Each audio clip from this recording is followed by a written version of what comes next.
Hello guys, আজকে নিয়ে চলে এসেছি একটা অন্নপ্রাশন মেনুর ভিডিও নিয়ে। তো এটা ছিল আমার দাদার ছেলের অন্নপ্রাশন। অ্যান্ড এখানে প্রথমেই দিয়ে দিল সাদা ভাত, দেন তারপরেই পাতে পড়ে গেল আলু ভাজা। বাঙালির এই কম্বোটা তো সত্যি খুব দুর্দান্ত লাগে। দেন আলু ভাজা খাওয়ার সঙ্গে সঙ্গে পাতে পড়ে গেল ঘন মুগের কুমড়া বলা। এই ঘন মুগের ডাল তো সবারই খুবই স্যালাড আলু ভাজা, এই ঘন কুমড়ো দিয়ে সুন্দর করে মুগের ডাল দেখতে দারুণ ছিল। নাইস, এটার ভাষাটাও বলে যাবো না। দেন চলে আসলো ফুলকপি রোস্ট। এটা তো দুর্দান্ত হয়েছিল, সেদিনকার সব থেকে বেশি ভালো এটাই হয়েছিল। তো এটা দিয়ে খেয়ে নিলাম, এটা খেতে মারাত্মক ছিল। দিন চলে এলো আমাদের তাহলে কাতলা মাছের কালিয়া। তো কাতলা মাছের কালিয়া পাতে দিয়ে দিল, দেখো তোমরা।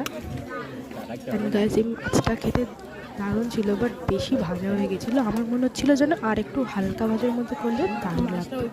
তো কাতলা মাছটা আমি ভাঙছি, দেখো দেখো আমাকে কিন্তু একটা দারুণ পিস দিয়েছিল, পুরো তেলে ভর্তি ছিল। আমি যে পিসটা খেয়েছিলাম পুরোটাই তেলে ভর্তি ছিল। এখন এই মাছটা দিয়ে খাচ্ছিলাম, মাছটা খেয়ে দেখো আমি মাছটার তেলটা কীরকম দেখো গাইস, দেখে তো নিশ্চয়ই লোভ লাগছে।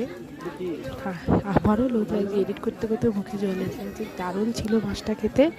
অন্তত আমি আবার ফুলকপি রোস্ট নিয়ে নিয়েছি। ওই যে বলেছিলাম দারুণ ছিল খেতে, ফুলকপি রোস্টটা সব থেকে অসাধারণ হয়েছিল ফুলকপি রোস্ট।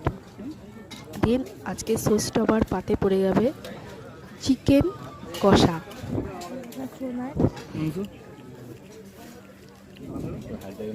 পড়ে গেল আজকে পাতে সসটা বা চিকেন কষা। এই চিকেন কষাটা দিয়ে ভাত খাচ্ছিলাম।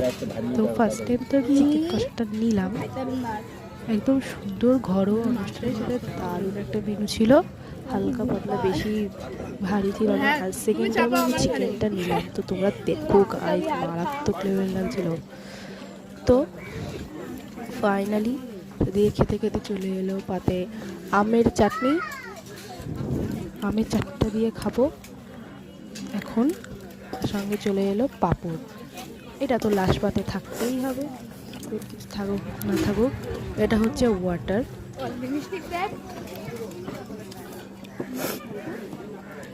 আমি মিষ্টি উঠতে খাই তুমি বলেছো দাস দিয়ে উঠে গেছে আমার।